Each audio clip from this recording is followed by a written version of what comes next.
What's up, YouTube? This is Too Raw for TV. All right, so the other game from yesterday was game three of the Western Conference semifinals between the Minnesota Timberwolves and the Golden State Warriors. I believe the Timberwolves were the sixth seed this year and the Warriors the seventh seed. So, normally you don't see the lower seeds in the first round advance. You see it sometimes, but it's not commonplace. But these playoffs were much more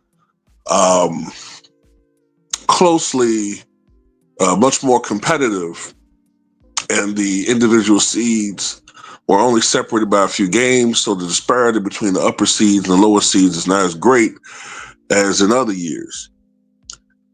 What I'm basically saying is that the Western Conference and the Eastern Conference were, especially the Western Conference, were not as top heavy as we've seen in the past. But anyway, the big factor, the overriding factor in this series has been the injury to Steph Curry. He has a pulled hamstring.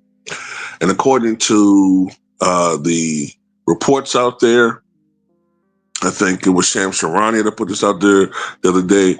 Steph Curry, he's likely to miss the first 5 games of this series. Well, he did play in game 1, but came out due to the injury.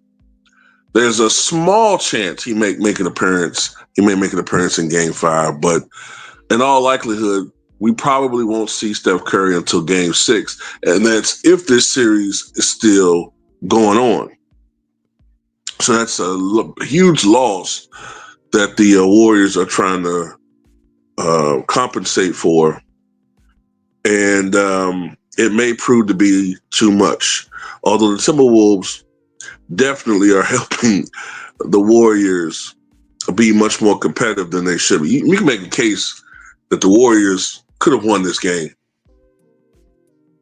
And it doesn't help when you have the Timberwolves commit 18 turnovers. Just sloppy basketball. And, honestly, for all the hype that Ant-Man gets, he really has not played all that well this postseason. Like last night, yeah, he did have 36 points, I believe it was. But he still connected on only 5 of 14 from downtown, although I think he hit 4 of those threes in the second half. He still was only, well, it's not too bad, 13 of 28 from the floor, 5 of 8 from the line.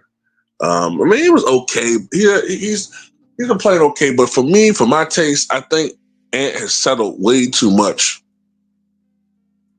for 3-point shots. And I understand what he's saying.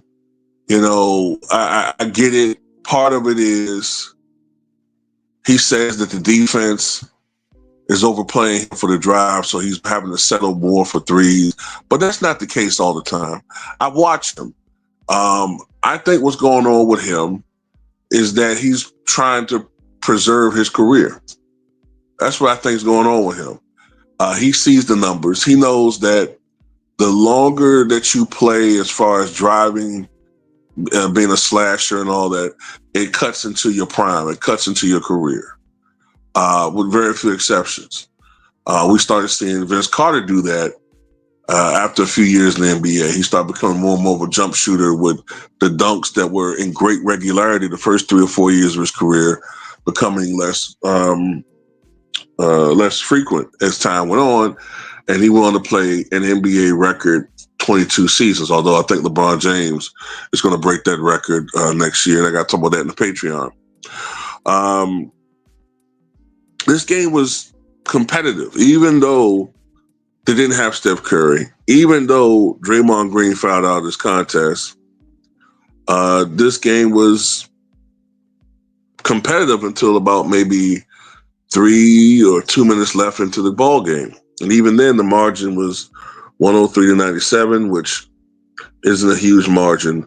But the Timberwolves taking 2 games to 1 lead in this best-of-7 series.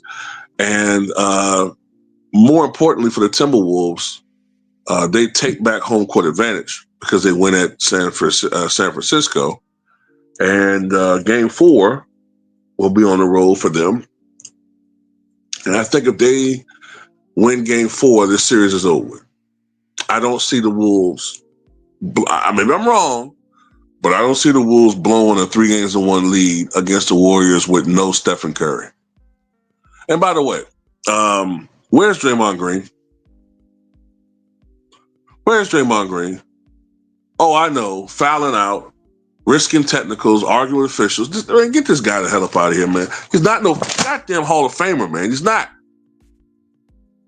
Jimmy Butler, 33 points for the Warriors, 12 of 26 from the floor, 2 of 4 from three-point range, 7-9 the line, 7 rebounds, 7 assists. They commit 4 turnovers. Buddy Hield had 14 points on 5-11 shooting, 4 of 8 from three-point range. Jonathan Kuminga, 30 points, 11 of 18 shooting, 3 of 4 from three-point range, 5 of 6 to the line, 6 rebounds, 3 assists. And this is why I've always stated that, I thought Jonathan Kuminga should be given more playing time. Now, Steve Kerr, when he's shorthanded, now he's looking to Kuminga, the same guy that the organization's been screwing as far as playing time is concerned. I know that the standard line is that, he doesn't fit into their offense. But from what I've read and from what I understand, and this is people that have been following the team that actually been Warriors fans for decades, they're pissed off at him because he turned down that $30 million, contract extension when they're looking for 35 or more. And so they're punishing him by not playing him and reducing his market value. And I'm glad that Kuminga's come back and have a great performance. And I got to do a video about how Steve Kerr and the Warriors suck when it comes to developing certain players and developing talent that don't fit into their schematics. Steve Kerr is, to me, one of the most overrated coaches in the NBA and one of the most overrated coaches in the history of that game. But anyway, the Timberwolves shot 44% from the floor. The Warriors shot 43%. The Warriors also shot 43% from downtown, 10 of 23. Minnesota was struggling from outside until the second half of the game, and that pushed them to 38% shooting, 13 of 34. Most of the numbers are pretty even. I think what kept the game close was the sloppiness displayed by the Timberwolves at times with just stupid turnovers, if it wasn't for that, I think this would have been a more solid, double-digit or 15-point victory for the Timberwolves. But the Timberwolves, to me, are playing good enough to win, but they still haven't had that breakout, rock'em sock'em type rolling game. You know what I'm saying? I sound like from 1950s. Rock'em sock'em. They still haven't had that dynamic performance that they're capable of having. Honestly, I think in this playoffs, they've had some good games, but not like one of those games that we saw last year, like against the Nuggets where they held them to 80 points or blow them up by like 30, those types of games. But anyway, like I said before, man, I'm not saying this series is over, but without Steph Curry, I just don't think they have enough firepower to beat the Timberwolves. But anyway, tell me what you guys think.